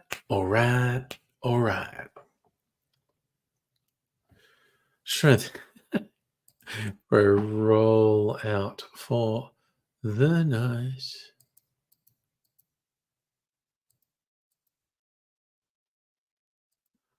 I was just looking at like news headlines. Did something happen in the last couple of hours that I don't know about it? Okay, stupid shit in Australian politics. Oh yeah, Peter Costello shoved some dude. Shop. Okay, clickbait, and I feel bad for feeling for it, but shoppers horrified by X-rated announcement. Okay, Kmart customers absolutely horrified by a New Zealand announcement. Stunned to hear a porn-like moaning over the speaker system. I heard the sound of soft female moaning coming from somewhere. Then it stopped. A short time later, it started again with more intensity. 100% sexual female noises. It didn't sound like exaggerated porn. It sounded legit like a girl having a good time. Nice. This person said they started laughing, headed to the store's speaker aisle, presuming someone was playing a prank. To realize the sound was coming from overhead. Locked eyes with another shopper who looked horrified. Asked staff member, what was that porn playing over the speaker? Workers said they weren't sure how that happened. Shift manager refused to comment.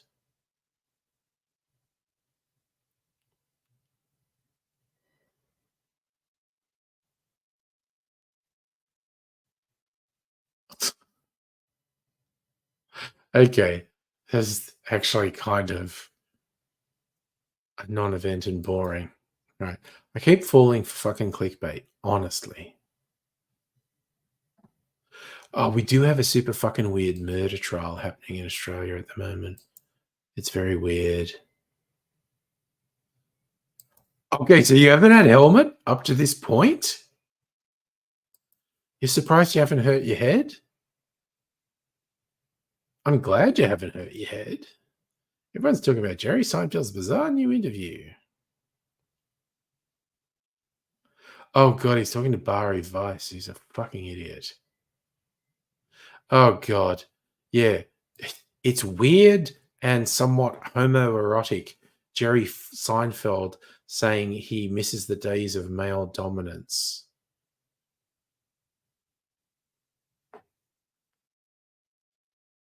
Ugh.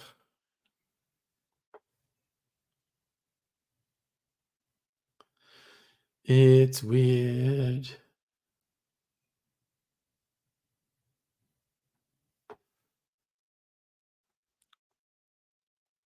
Good lord.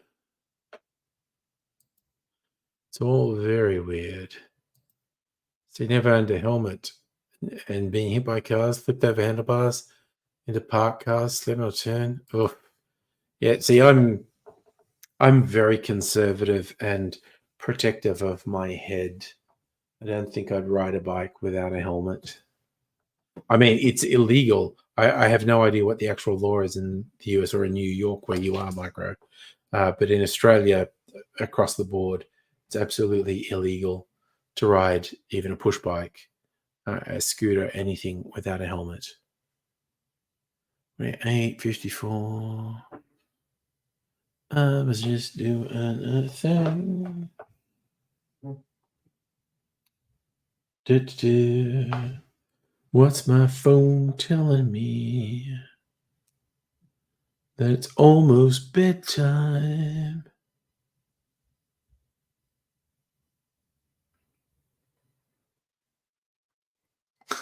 This for Pride Month, you can't say "Let me get this straight." You have to say "Just so we're queer."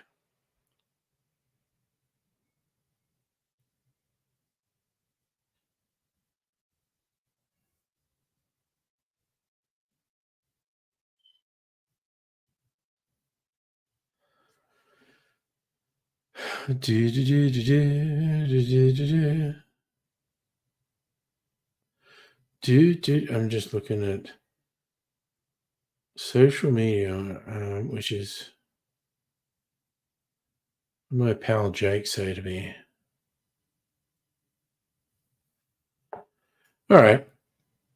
Okay, I think I have something to add to my list to watch when Mrs. Angry is not watching something with me. A show called Ray Donovan, which is actually from a few years ago. Okay, you want a helmet for this bike because it moves pretty good. Weight behind it. You're 14 and younger, by the way, you need a helmet. 15 plus, you get to choose. Okay. Some states you need a helmet no matter what. New York City might be different. Yeah, but yeah, I know your opinion of New York City, and that, I'm completely on board with you saying fuck New York City. Although I would love to visit there one day just to see a real megalopolis. All right, I'm going to put a little bit of flavor in that. Mrs. Angry Beth. I know what I'm going to do. And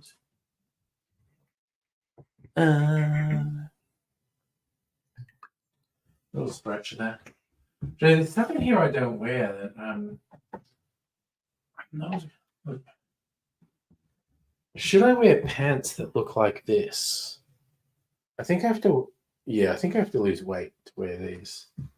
But I kind of sort of want to lose weight. Also trying to remember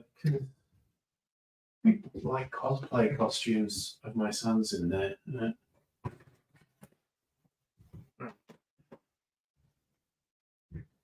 Doing a splash of this. Number one.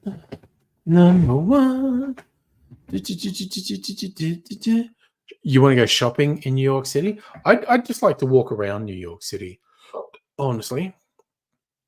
Cool stores, US headquarters for a lot of companies.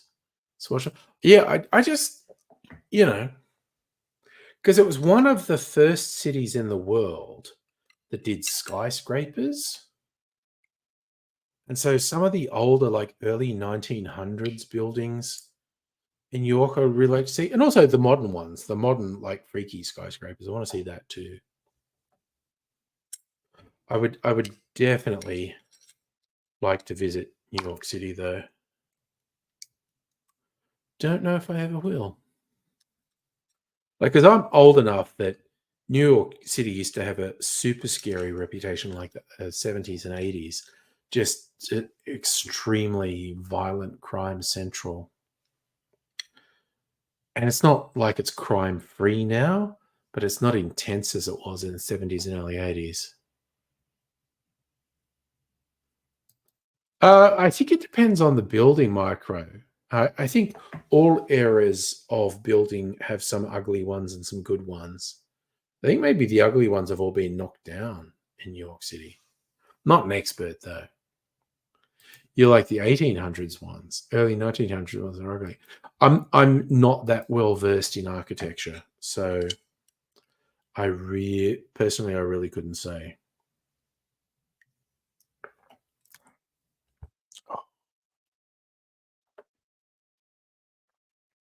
But yeah, just because like I regard New York City as the home of skyscrapers, I would really love to see a lot of the buildings there, and just yeah, and also because it's just it's got a very interesting history as well. Okay, so Micro, from what you've noticed, late 1800s of brick, early 1900s of the grey concrete. Again, I'd probably take your word for that. I do not know architecture and buildings well enough to answer that. But like when did that's a positive thing, Justin. Travel when I retire. Yeah. Let's go for the big obvious one. When did the Empire State Building open?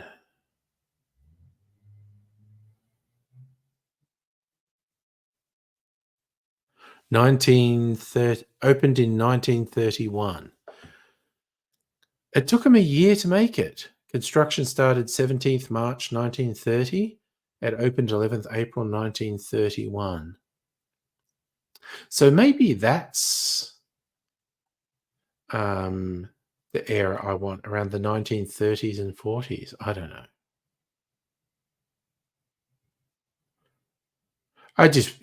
Just in real general terms, I would really like to visit New York City.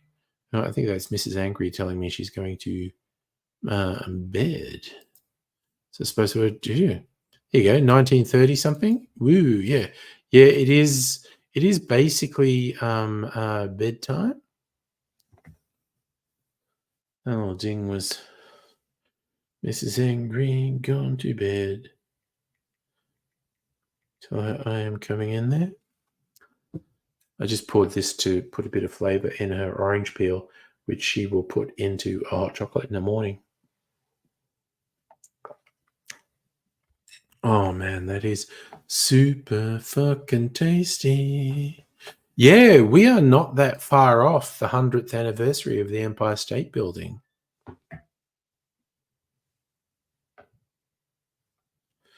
Which is, pretty cool.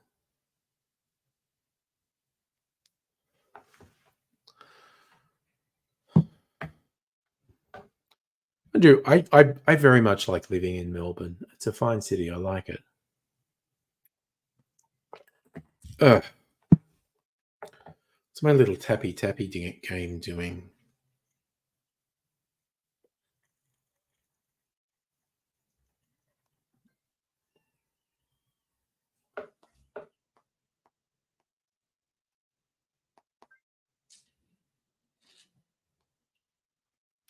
I indulge in many pointless tappy things. Yes, if you stay healthy, live to see the Beatles turn 100. Live to 2063. I think you can do that. It will be a challenge for me to do it, but I think you could do it.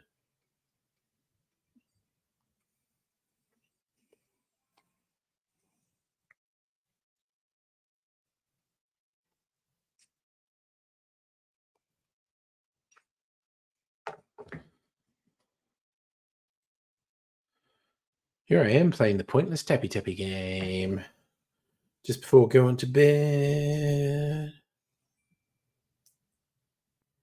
These are just, the mutant offspring of Farmville, basically. Okay. Renovate airport.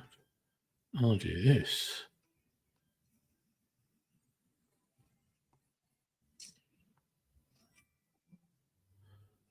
What's this dumb fucking game doing? Okay.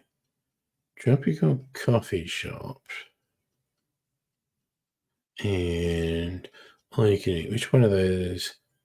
Oh, this one. Okay, we've got to do this. Got to tap repeatedly. Tapping repeatedly as hard as I can. Tapping repeatedly as hard as I can. Tell rental. What's this thing doing? I'm just tapping repeatedly.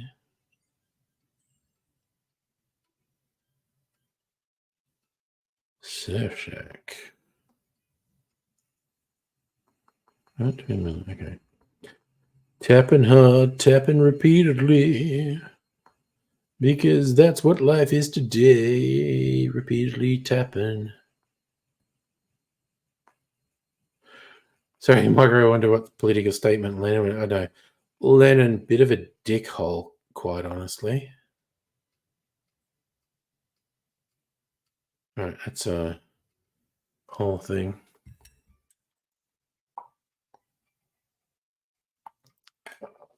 Ugh.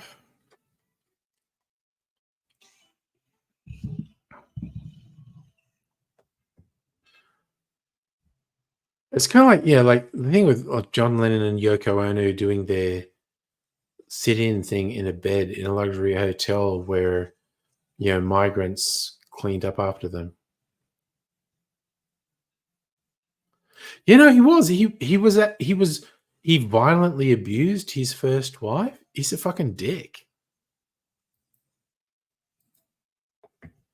Made really good music though. I won't argue with that.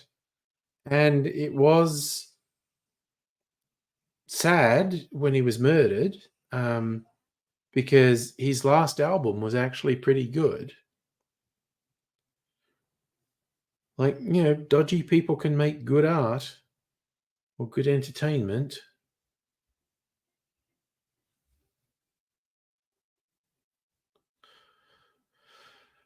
But, you know,